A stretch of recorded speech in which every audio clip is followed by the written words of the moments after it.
The following is a special presentation of XCW.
Ladies and gentlemen, welcome to a brand new show here on the XCW channel. I am Jaxsin Law. I'm Festus Davis. And this is XCW Inception. Tonight, we take a look back in history at the very first show ever recorded for Explosive Championship Wrestling, then known as Extreme Championship Wrestling, Sin from 2004. Yep, April 6th, 2004. First video evidence of XCW and entering the world. And there was a lot going on this show. I mean, you had a triple threat match for the European title opening the show with MILF Hunter, Biohazard, and Cyrus going for the XCW European Championship. Yeah, it's kind of a short match for a triple threat, but you could definitely see, like, Biohazard showing out.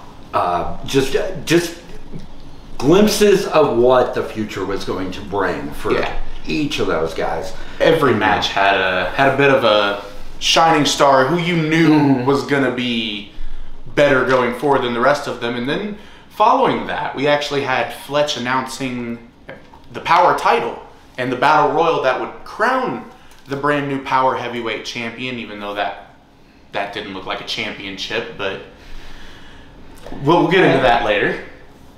Lasted one show. Come on. It did. I mean, then there was the Convict versus Rubber Band Man. Yes, I think we made several jokes about the Convict should come back just so you can harass him.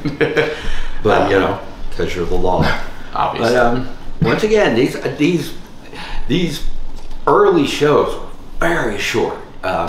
Super short. Like, and I think the longest match on this show was the Battle Royal. Oh yeah. And hectic. Hectic to say the least, but we'll discuss more of that later. Yes.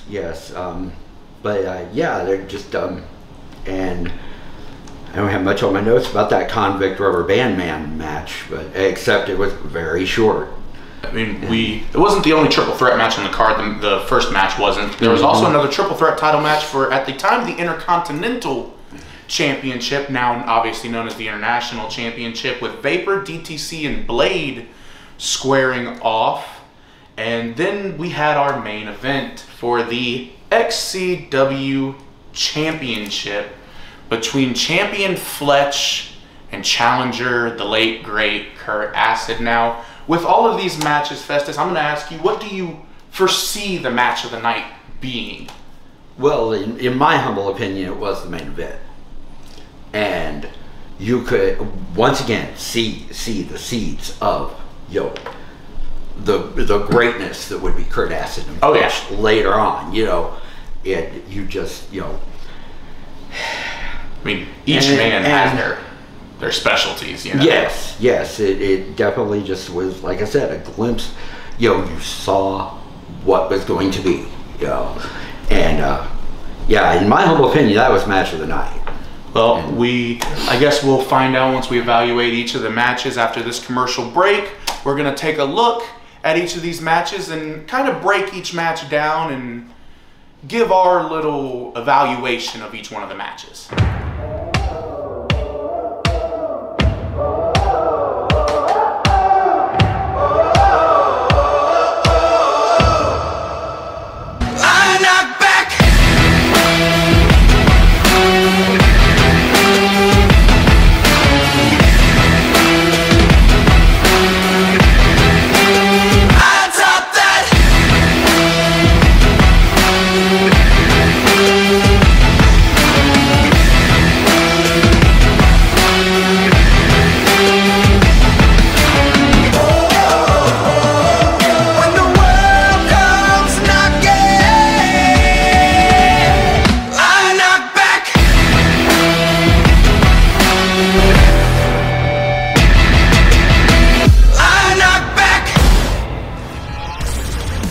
Festus, obviously, we get into the evaluation part of this. The entire concept of Inception is looking back at the inception of XCW, and we get to do that with this show known as Sin. Yeah, trying to, I constantly say we too have been spoiled by modern day XCW, and we have to kind of get our heads out of that space and be like, okay. We can't look at it 2004 through a 2023 lens. Yeah. We have to look, okay, where was the company? This is just the beginning, practically. It's the very first year show before that have no video, but the power year. This is the first, the first visual people got of us, and you got to think about it in those terms. It's like, this is the inception, and like I said, very short shows in those first couple, very short matches. Yes, very short. With the exception of things are coming. So like the first match, triple threat for the European title.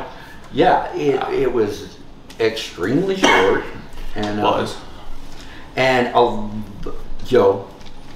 hate to be critical, a lot you can tell they're great. They're just getting their foot. Yeah, the great. They're their toes. Every part, from production to the wrestling to every part is still very green. Kids not knowing just. Mimicking what they've seen. Yeah, because if you look at the production then versus the production now, a lot of that wouldn't fly these days. I think we'll get into that here in a little bit. First matchup on the card is the triple threat for the European title, seeing MILF Hunter, Biohazard, and Cyrus square off. Match started with Biohazard and Cyrus actually double teaming MILF Hunter. MILF Hunter being the bigger of the three competitors. Obviously smart psychology-wise to go after the bigger guy, but that didn't last very long. No.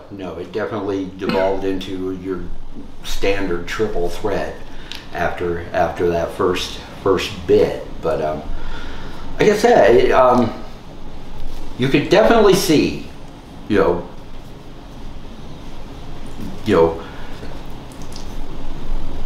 the greatness that is going to be from especially from Biohazard definitely. Like, he was the star of this match, despite getting grappled to the ground a lot. Oh, I felt like I was watching some Greco-Roman wrestling there. There were several times when we were watching the show that you and I would look at each other and be like, are they shooting? It's like, okay. Which, I mean, at least it's the ground wrestling. It's the first show. Everybody's getting comfortable with everybody. You expect a little bit of the rougher grappling around, especially when they're all kids, except MILF Hunter.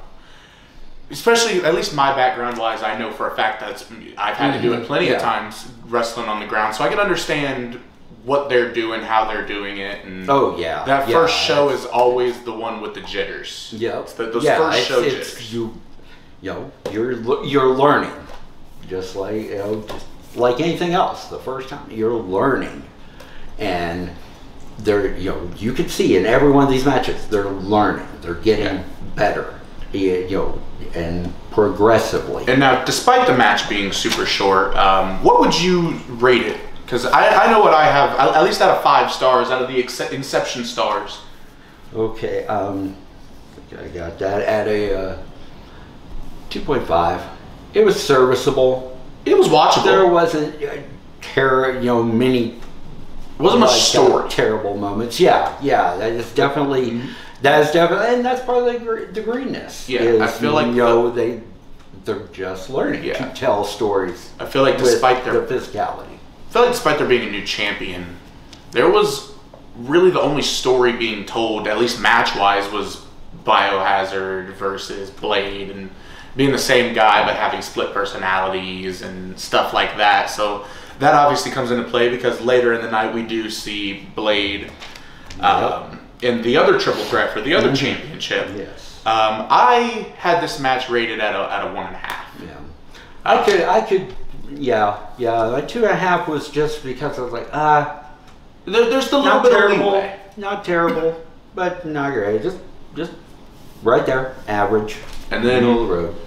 We had that cocky bastard come out and do his announcement of the Power Championship, immediately preceded by the Battle Royal for said Power Championship, which I don't know if you had it written down, but the first thing I had written down was super hectic and hard to follow. Oh, mine was chaotic and hard to follow because there was no commentary. Yeah, there was nothing. During the, until, about the last 5 minutes? Well, yeah, once Fletch got eliminated. Yep, once Fletch got eliminated, he started taking over the commentary and was, telling the story, but the first part of that was very hard to follow. I also want to know, why were we breaking up pinfalls in a battle royal? It's an elimination battle royal. It makes no sense whatsoever to be breaking up pinfalls in an elimination style match. You want to get everybody out of the match.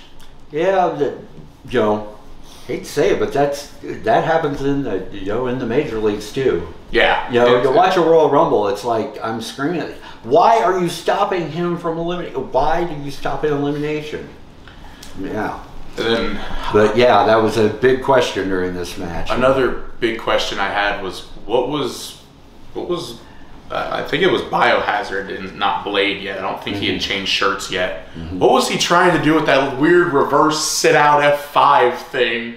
All I know is he killed a guy with it, but I don't know what that was supposed to be. I watched that a couple of times. I was like, okay, it's one of those, I don't know, whose fault it was that it looked as awkward as it did. But yeah, he killed that guy. You know what didn't look awkward? Fletch completely murdering that dude with a DDT, dropping him.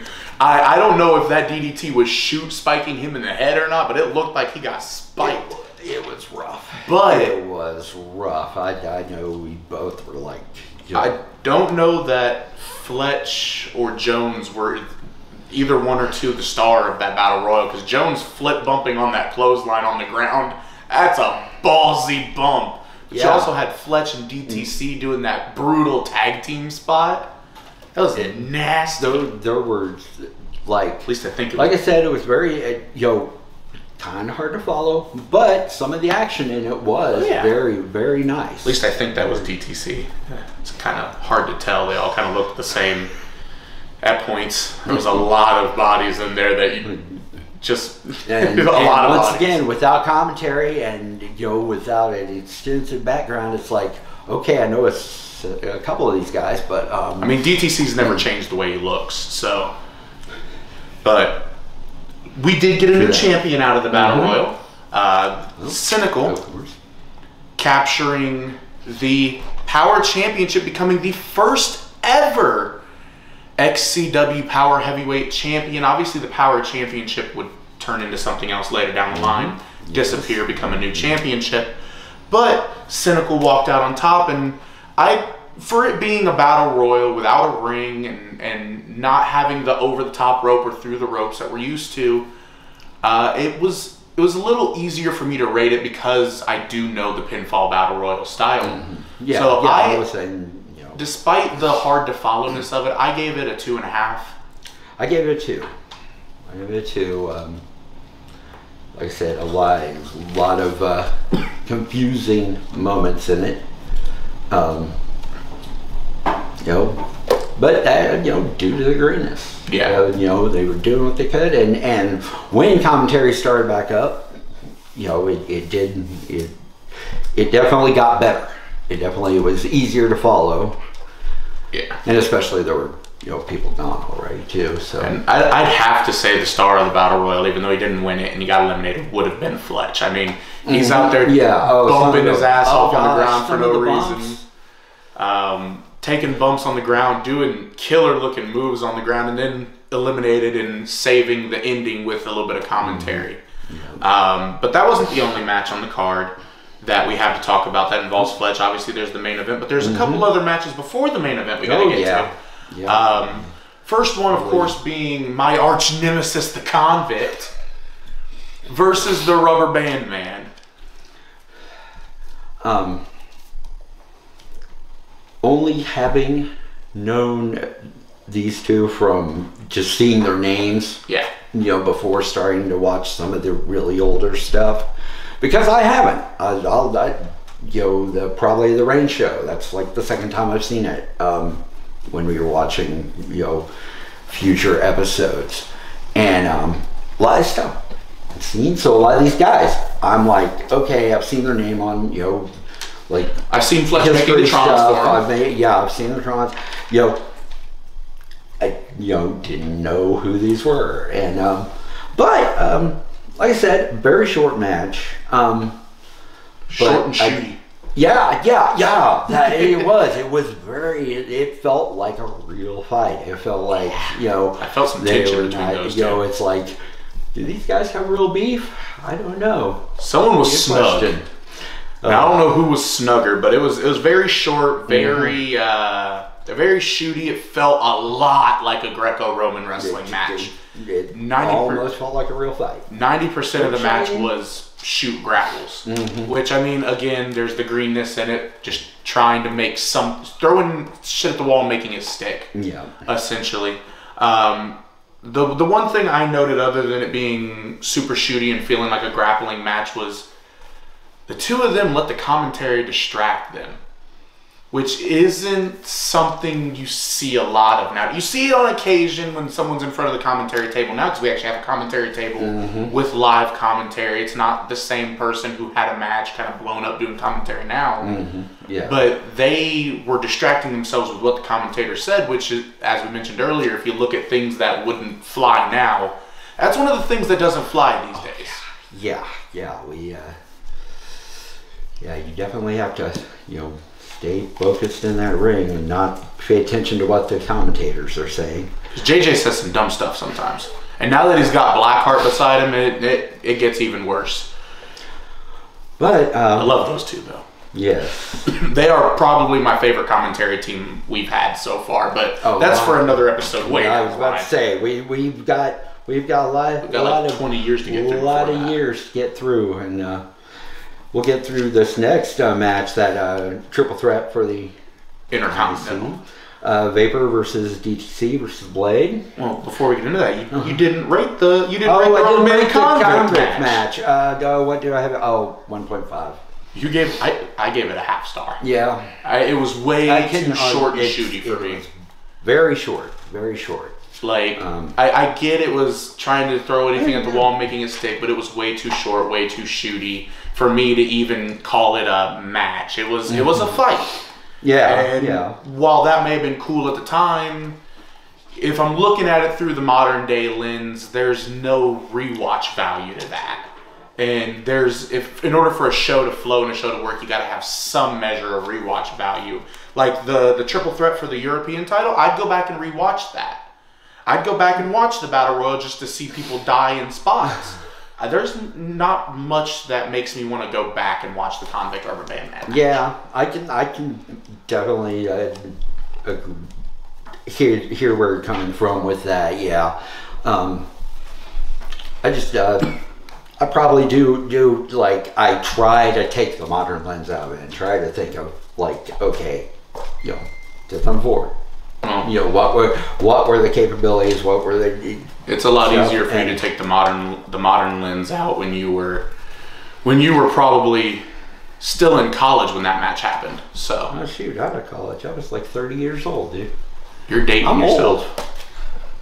But speaking of dating yourself, we have someone who dated himself in his mind in this match in Blade with his, split personality. Yeah. You see him, and he plays it off so well. Like, it's one of the things I appreciate about Dylan's work at the time is if he was Blade, he wasn't Biohazard. Biohazard wrestled earlier in the night, may have gotten the shit beat out of him, but Blade comes out there perfectly fine. And it sells to the split personality, and even though we know they're the same person, it sells to the fact they're different people.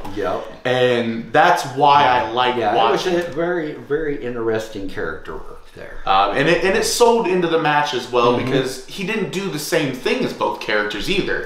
He switched it up, did a different moveset, which is a lot of times when you see people play masks and stuff, you see them wrestle like themselves. Or talk like themselves.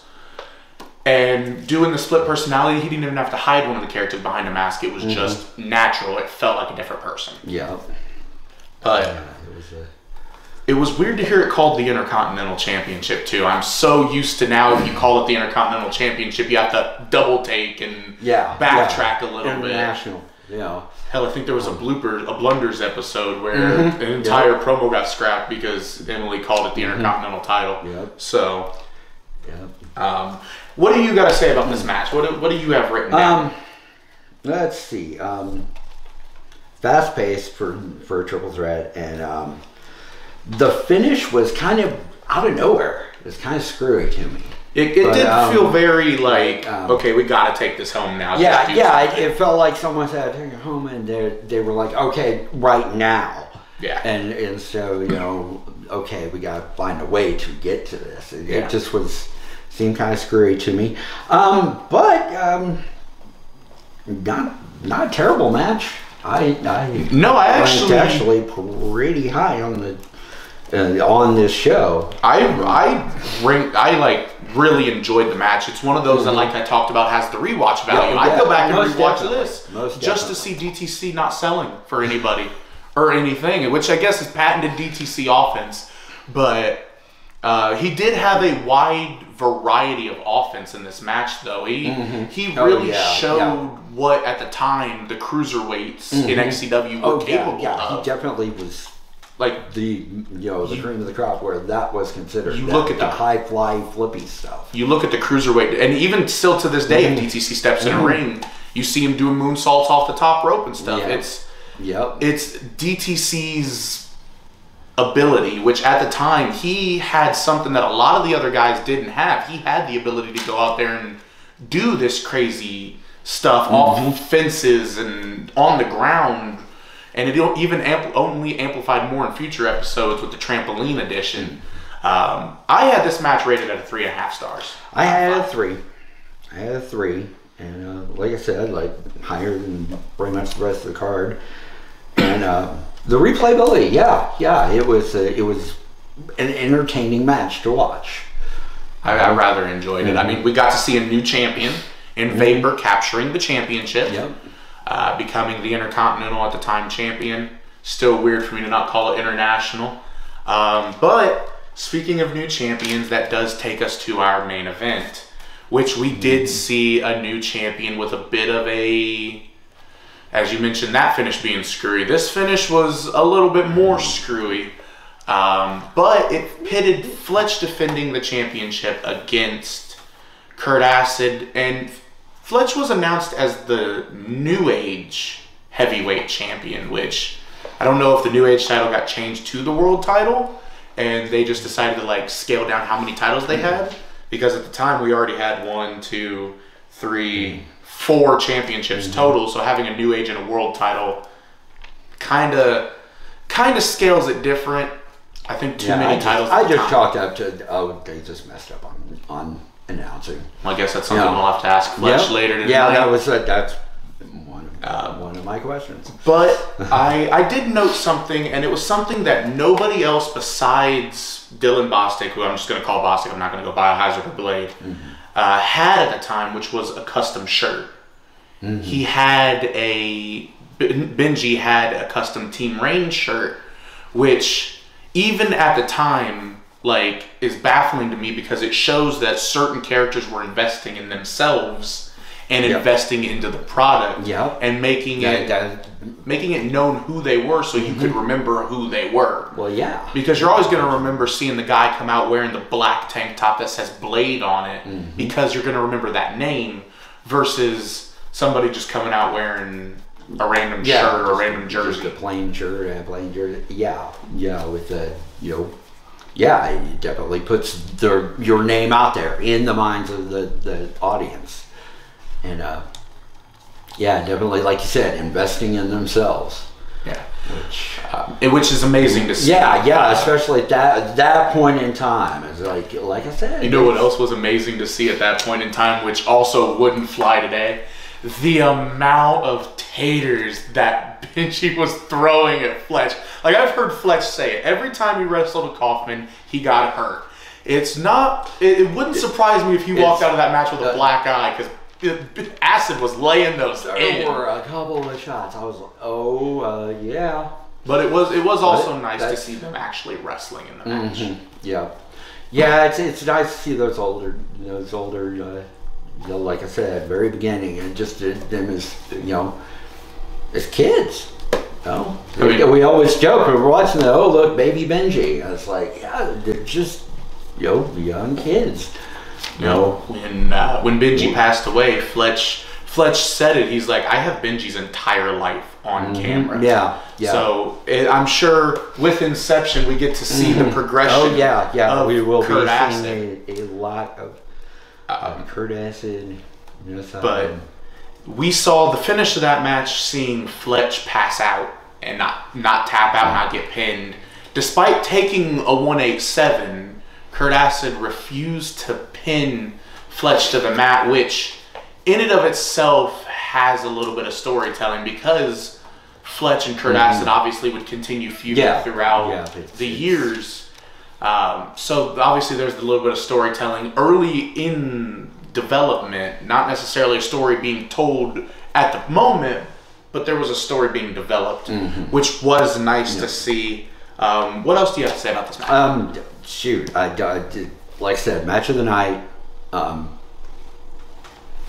Yes, they definitely were still honing their craft, but told a hell of a story with so many story beats in there. It's like so. The one thing about the match I didn't like, because obviously you can't credit everything in a match. There's going to be something in a match that you're just like, why? Why the interference from Jones? Like, I don't know. Like, you could tell that seemed very not calculated, not planned. Felt like Jones took it upon himself, went into business for himself, as we say, to attack Benji with the belt, especially after the match when Chris Jones behind the camera said, "Can we beat Benji's ass now?" It felt like there was a lot of hatred towards Mr. Acid. Other than that, it was just definitely did not seem to be, flow with the story they were telling. It seemed like they just, like I said, wanted to beat up on Benji, and leads into a lot of questions for our beloved owner. And I'm gonna ask Fletch about the lazy ref in this match, about all these championship changes and the decisions that were made. Right after this commercial break, when we have Fletch's question time. Ladies and gentlemen, we'll be right back with that.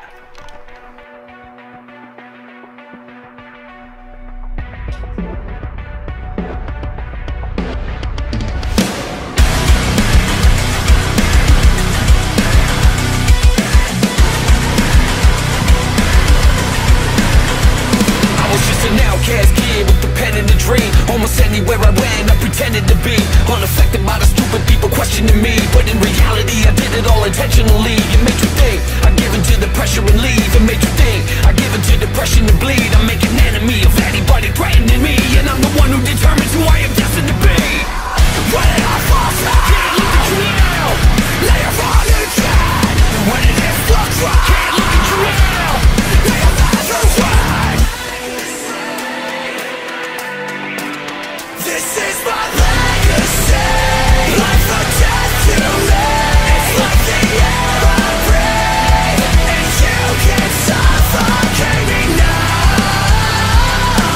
You can't burn my empire, but you still try. No. You can play God, but you can't kill my legacy. It's life or death to me.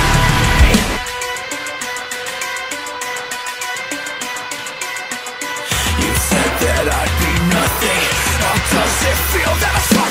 You can't kill me no matter how hard you try. So turn around if you want to get out alive. You said I'd never make it, but look at me now. Set the fuck up. You can't stop me, you already had to try. Now get it back in the line. Right now, you'll never break me down. You'll never break me.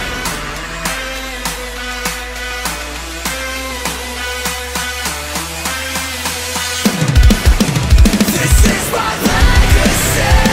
Life or death to me. It's like the air I breathe, and you can suffocate me now. You can't burn my empire, but you still try. No. You can play God, but you can't kill my legacy. It's life or death to me.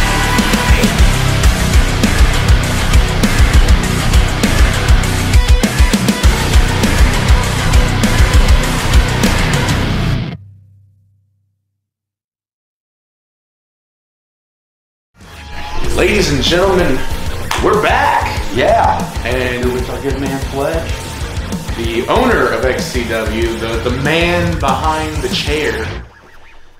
It's a superhero reference. I'm a nerd. Anyway, we've got some questions for you, sir. I bet you do. About Sin 2004. I'll let Festus take the charge with the first question. Before we get into it, I do want to talk about this episode is going to be a little different from the other episodes for the fact that there was stories being told and there were things and elements of this show that happened off camera that you guys didn't see. Obviously, the story with myself and Kurt Acid was more integrated. There is more storytelling in what we're doing because there was more of a story previous to this show. Before this, obviously you see Kurt Acid with the Team Rain shirt on.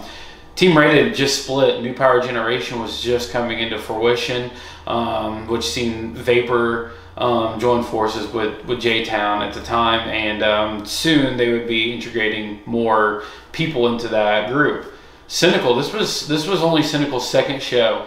Myself and DTC were already chummy on screen at the time, and we were looking for the third, so eventually myself, Cynical, and DTC would form VK2, where on the flip side, Blade, Vapor, and eventually Chris Jones would form New Power Generation and kind of have the gang warfare of the 6-man. So that was one thing that when you guys were talking about you know, having more story, being able to tell a better story in the main event, part of that is because of the history. You know, Vapor had just split from Kurt Acid right before this. So that's how Kurt Acid got into the position of going after me for the World Heavyweight title.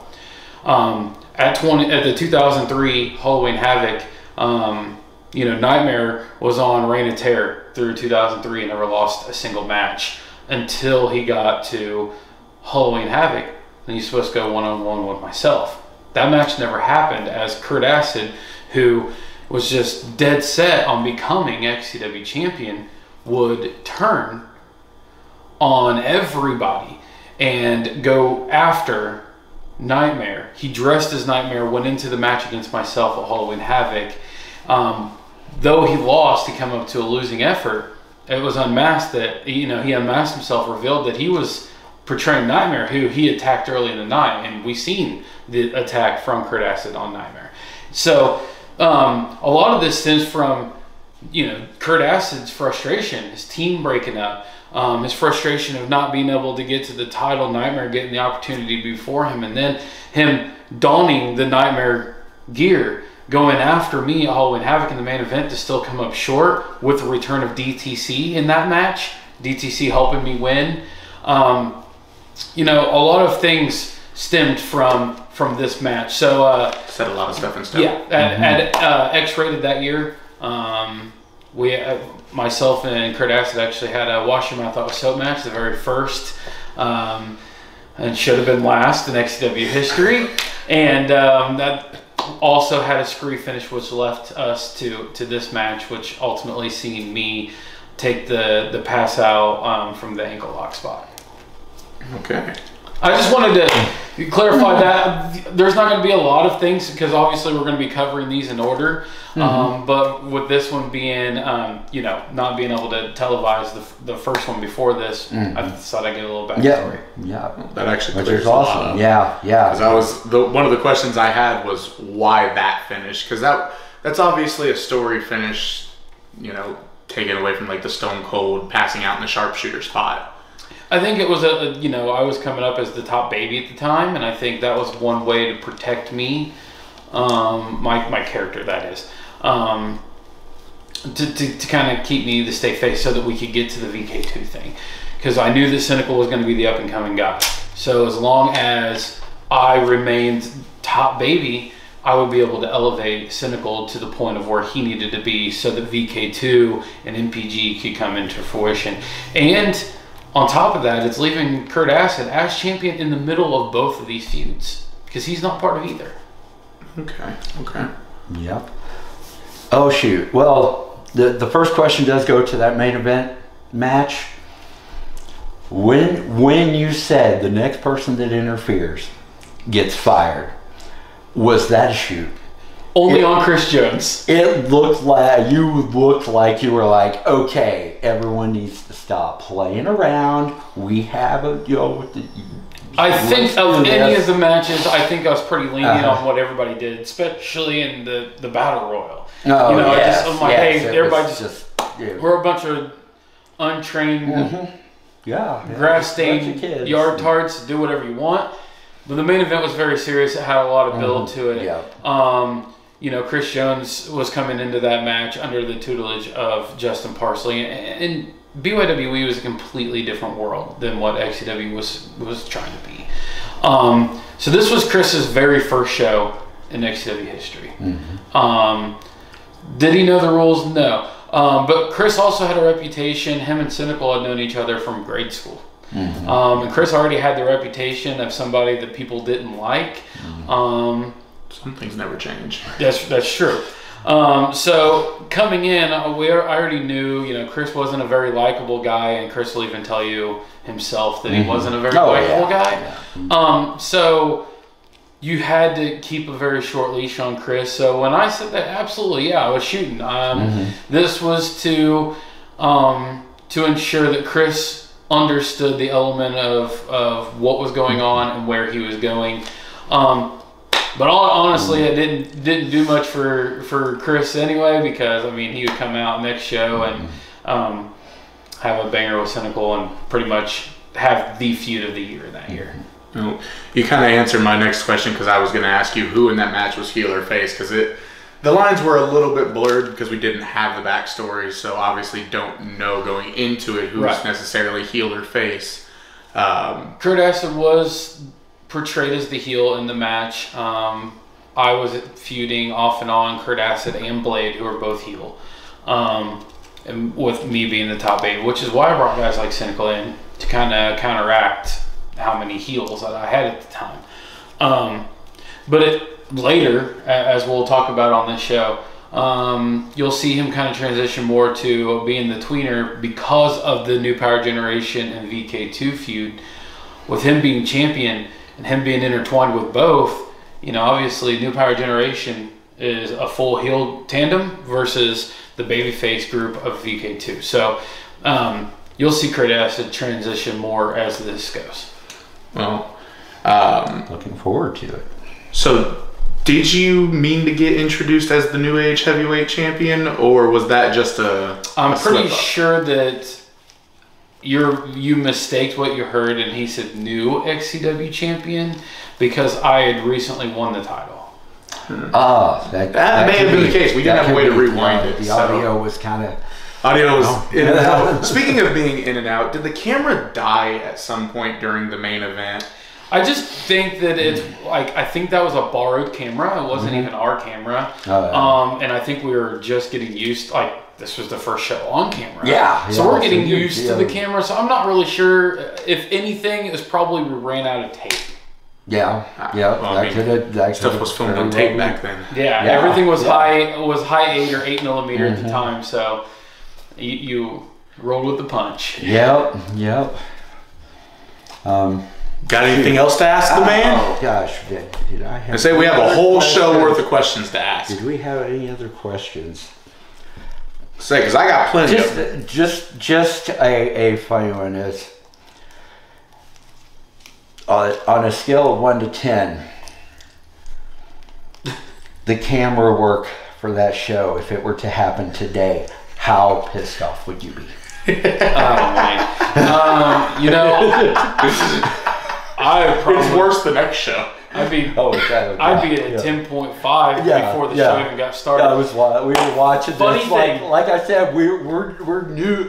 We came in later. It's like funny thing, because especially during the battle royal, where we had so many people involved in the battle royal, pretty much the whole roster was involved in the match. We didn't even have a ref. If you hear during the match, everybody's, where's the ref? Who's the ref? We eventually had to eliminate Vapor, which he almost died in doing so. Yes.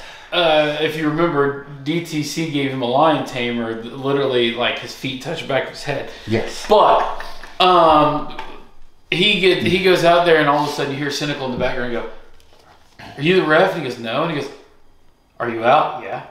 The fucking ref. So that's where that went. So in the early days, it wasn't thought up. It wasn't planned out like it is now. So, but the camera was actually, it was one of those in-ground installed like grills that you cook on. Oh gosh. That you could move. Oh my. So the camera was actually stationed on that grill, and us able to move that grill back and forth to get those shots. We didn't have an actual moving camera. Yeah. This was filmed on top of a grill. Beautiful. Beautiful. Were there plans to film there again, or was that location scrapped after that show? So, funny thing, and I'm sure you guys have heard Vapor being called shithead. This is actually the show that we were on our way to, where the bird shit on his head. Yeah. So, the original location of the show was supposed to take place where X-Rated had been, which was at Cynical's mom's house. Obviously that didn't pan out. I had just recently moved away as XCW's Inception started. XCW's Inception started at Martin Estates. So I had moved away from that location. My current workplace. Yes. Way to dox yourself. I moved away from that location, so obviously locations were different. I was trying to transition between, was I going to live with my grandma or my dad, who was being newly married. So I was kind of in a transition point in my life where I wasn't sure where I was going to land, so I couldn't commit to, where XCW was going to be. And Little Pimp at the time was more than willing to allow us to use that. So I would say a one-off until we found what was next. Which would have been the trampoline arena. And actually we had another location set up for that day, but DTC blew that. Thanks, DTC. Well, I guess we'll talk about that later, but when I look back at the Battle Royal, one of the questions I had about it was, why are we breaking up pins in a Battle Royal? You even broke up a pin or two at some point in the Battle Royal. Was it just one of those that certain people were supposed to be eliminated at certain times, so we were saving them from being eliminated? Yeah, so obviously it wasn't planned out as much as it needed to be. So when you're pinning guys like Chris Jones and Cynical, who are the final two of the Battle Royal, and you have guys who just unknowingly are doing things like Convict and Cyrus, you gotta step in. So that plays part of it. Also, our main focus at the time was trying to set the difference of who the baby faces were, who the heels were, and also to build up these two giant factions. So a lot of that played into it. And I just think guys like Rubber Band Man, Cyrus, Convict, obviously is just not smartened up to what we were doing. So it was a fun era. It wasn't, you know, it wasn't the storytelling high production, tight ship it is now. Yeah. I don't remember why I wrote it, but I wrote, "What the fuck was that?" I don't know what I asked that about. I don't remember. But with Cynical winning the title, was there another option to win the Power title over Cynical, or was it always going to be Cynical so he could feud Jones? It was the point was to catapult Cynical and Chris Jones at the time, because I knew that both of them coming in, they were going to be in this high octane VK2 and MPG rivalry, and so we wanted to, you know, first off on camera, we wanted to get them established right off the bat and know, hey, these are two guys that we're putting a focus on. These are guys you should pay attention to. So when you're introducing a new championship, you're going to put it on a guy that you kind of want people to gravitate to. And I think Cynical and Chris Jones were the perfect foil for that. So, yeah, most definitely. Because by the end of the season, Chris Jones and Cynical are feuding for the XCW title, which wasn't in the early day plans. So that also brings me to asking about why so many championships in the early, like you watch a lot of earlier companies doing their first shows, and whether they had done stuff off camera before, they kind of hard reset going on to the new shows and doing stuff on camera. You had 4 championships on the first show, with the second show having addition to the Cruiserweight, the tag team. So why so many titles? Well, the reason that we created a new title was so that we could have a better grasp on a mid-card title. I know we had the European title, but we were looking at getting rid of the European title because we weren't even broadcast. This was before YouTube. So, like, why do we have a title of Europe when we're not reaching a European audience? Yeah. So the plan was already in place of getting rid of the European Championship. The point was to get the World Championship off of me so that later down the line I could be the guy to retire the European Championship, because in the interest of fairness, like the whole point of creating XCW was to be fair to everybody. And instead of me allowing someone like Cyrus and MILF Hunter and Biohazard win the championship in this match, you know, and like retiring them as champion, I thought it would make more sense to eventually get to the point where I was the guy to win that European Championship, so that I'm the one retiring it, so that someone else is not losing that championship. In its place, the Power Championship. And we were introducing also new titles and having so many championships in rotation because this was a very fast-growing roster. At the same time, a year prior in 2003, we had the Elite 8. We had 8 guys that started this company.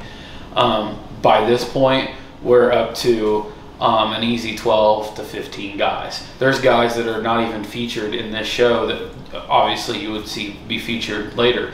Psychor was about to debut. Hazard and Stingray were about to return. And so, you know, having a tag team, you got guys like New Power Generation, VK2, and now Blackout Inc. coming. You had to make room for everybody, and so more titles were made off of that. Obviously, the Cruiserweight division was so wishy-washy at the time, and what's another thing, that the Cruiserweight was left off of a lot of the cards because you didn't see guys like Nick Klaus or Cyrus or Convict on a weekly basis, and so you know, you had to keep other champions in rotation. So why were the matches at the beginning of the show before the Battle Royal so short? Like, those matches were short. A lot of times we didn't really give times. Like now, of course, you know, you go out and you're like, okay, I got 12 minutes, you know what you go out and do it. Most of the stuff was on a whim. Hey, you're going over, you do your thing.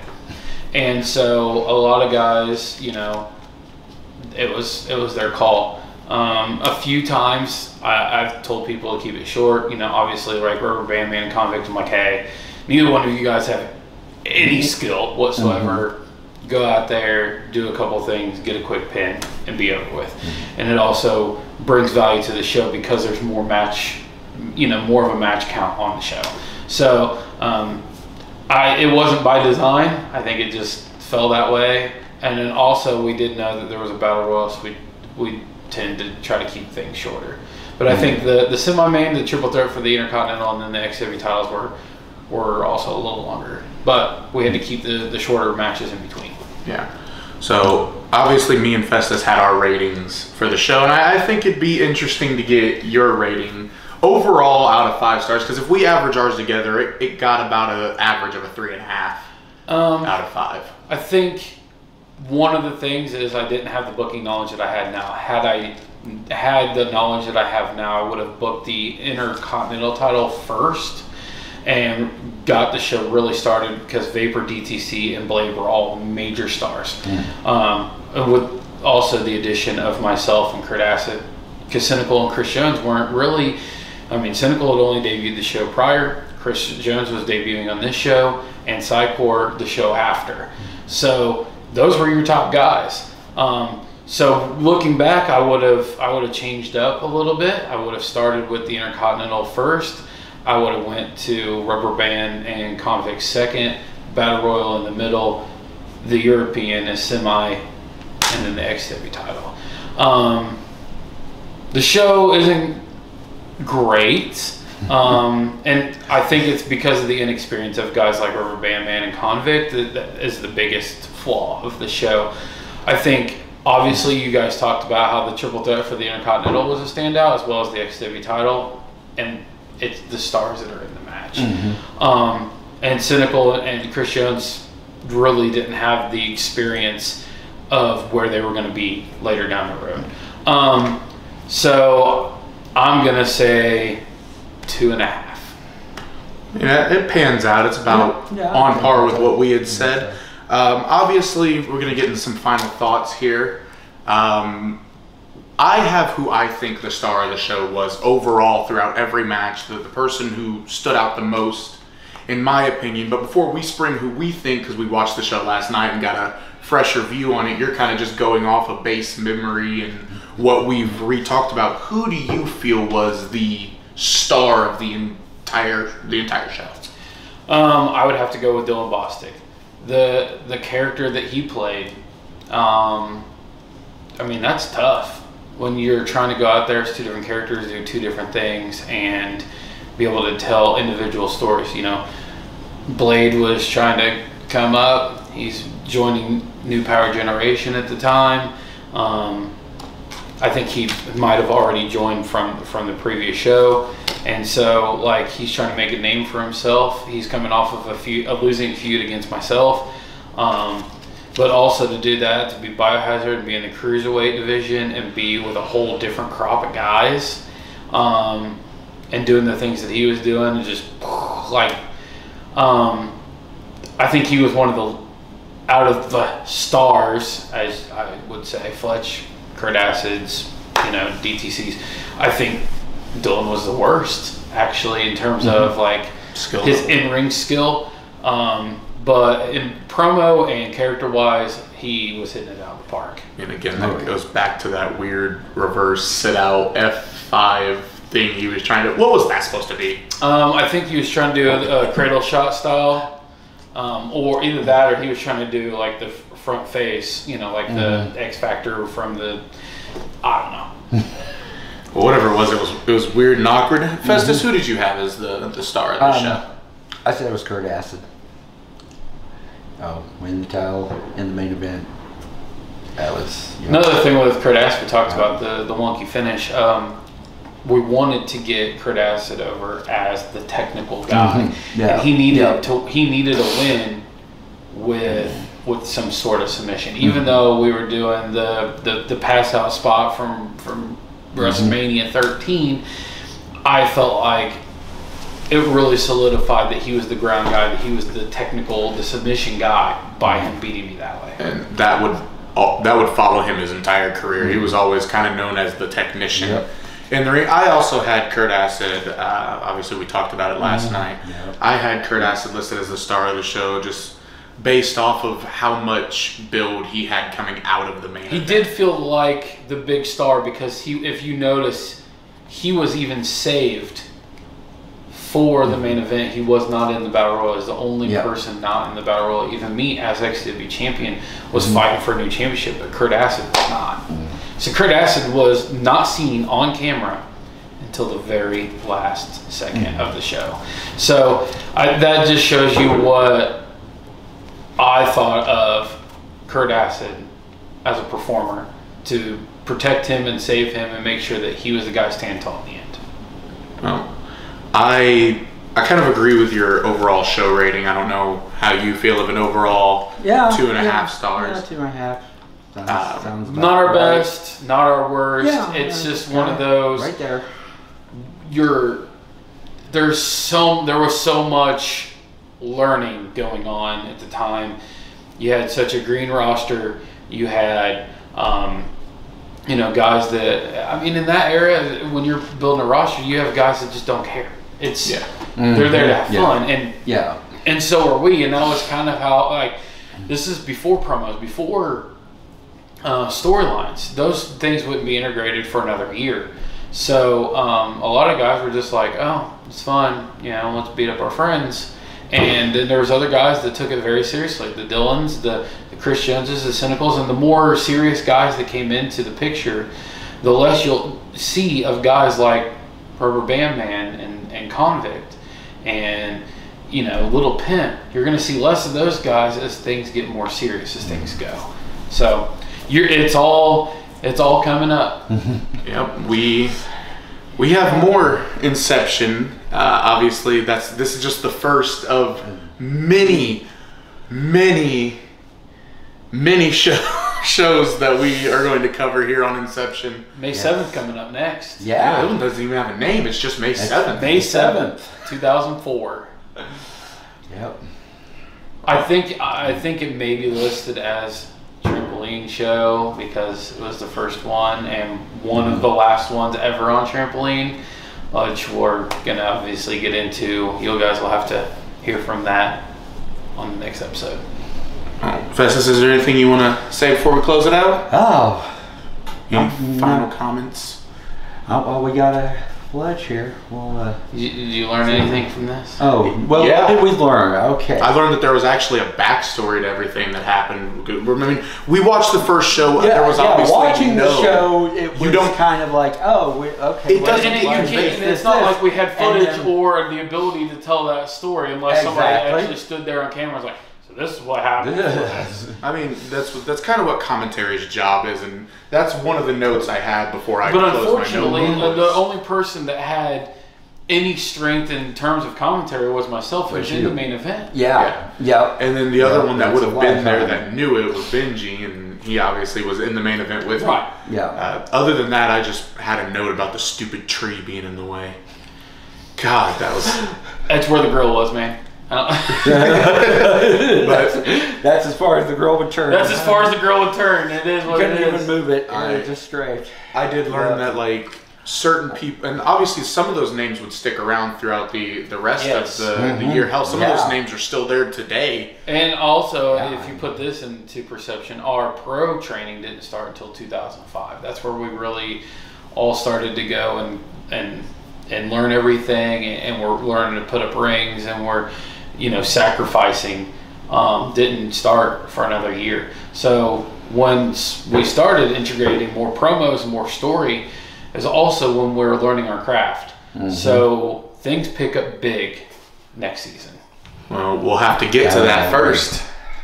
But before Sounds we like fun. before we can get to that, we've got the next episode of Inception, that May 7th show, the trampoline show, Terror on a Trampoline, whatever you want to call it. Hey, if you haven't seen Sin 2004, go back and watch it. It's on XC Wrestling 1 on this very channel right now. So. Yes. I mean, yes. If the editing person puts the link in the description, you might be able to go down there and find the original show link. That would be lovely. That would be amazing. You know what else you can find in that description? The link to the merch store. XCWShopZone.threadless.com. Pick up some merchandise. Obviously, you got to get the plug in there somewhere. Yeah. But this has been the very first episode of XCW Inception. My name's Jaxsin Law. I'm Festus Davis. And that's the good guy Fletch. And for everyone at XCW Studios, thank you all so much for watching, and we'll see you all in the next episode of Inception.